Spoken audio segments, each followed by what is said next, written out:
Can money actually buy happiness? Well, a study conducted in 2010 at Princeton University looked at a large group of people, how much money they made, and also their levels of happiness on a day-to-day basis. The researchers came to the conclusion that yes, making more money will make you happier, but only until you reach an income of about $75,000 a year. They found that people with low incomes tend to have problems that people with higher incomes do not. Things like the pressure to pay your bills, putting a roof over your head, and covering medical emergencies can cause high levels of stress, which affects your overall happiness. So having more money was equivalent to having less problems, and because you had less problems, you were happier. This particular study was referred to a lot in TED Talks by social media influencers and even motivational speakers. And I feel like a lot of people now believe that, well, you only need to make about $75,000 to be happy, right? There's no point in making any more money because it's not going to improve your life. But just how true is this statement? Well, a study conducted this year by Professor Willens at the Harvard Business School found that the way you spend your money can actually have a huge effect on your levels of happiness. They found that people who spent more money on services like a personal maid, a laundry service, or even a grocery delivery service reported being significantly happier than their counterparts who made the same amount of money. See, it turns out that by having less responsibilities and chores, you can spend more time on the things you actually enjoy, like your family, your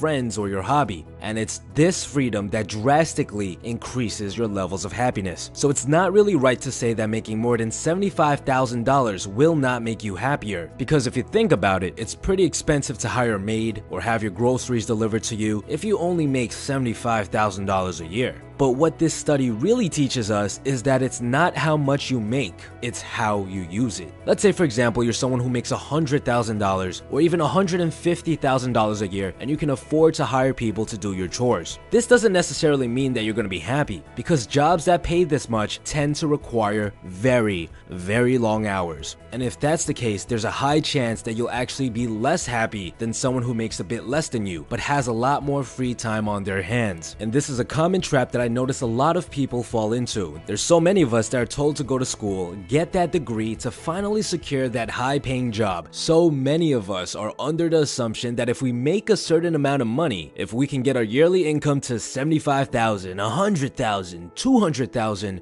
we'll be happy. But we fail to recognize that the amount of freedom we have is just as important. Without any time to do the things you want to do, life is just not that great. So instead, we should be focusing on ways to make a decent sum of money without having to sacrifice too much of our free time. And this is a concept that really drove me down the path that I'm on today. See, when I was younger, I worked very, very hard to climb the ladder. I was convinced that once I reached the top and made more money, I would be happier. But when I finally climbed to the top and started my own sales company, I realized that it wasn't that great. I was making a generous living, but spent close to 100 hours a week trapped in the office. I would get back home exhausted, eat, pass out just to wake up early to start my hour-and-a-half commute back to the office again. I had never felt so enslaved before in my life. I literally had no freedom to do anything that I liked. It got to the point where I said, you know what, I've had enough. There has to be another way where I can make a living without having to sell my soul. And that's what eventually led me to the world of digital marketing, which is a topic that I covered deeply in another video of mine. If you're interested in that, you can check it out in the link in the description below. But there's also different ways of obtaining more freedom. I've had many friends who were able to negotiate remote work, where they were allowed to complete their work on their own time from wherever they wanted, and this gave them dozens of hours per week to do whatever they liked. Another option is to carefully choose a career that actually interests you, something that you are at least somewhat passionate about. And by doing this, you won't feel like you're wasting your time working in your field of choice. So remember guys, there's a sweet spot that you want to be at to get the most out of your money. You want to be making enough so that you're not stressed about the bills, but at the same time, you want to make sure you have enough freedom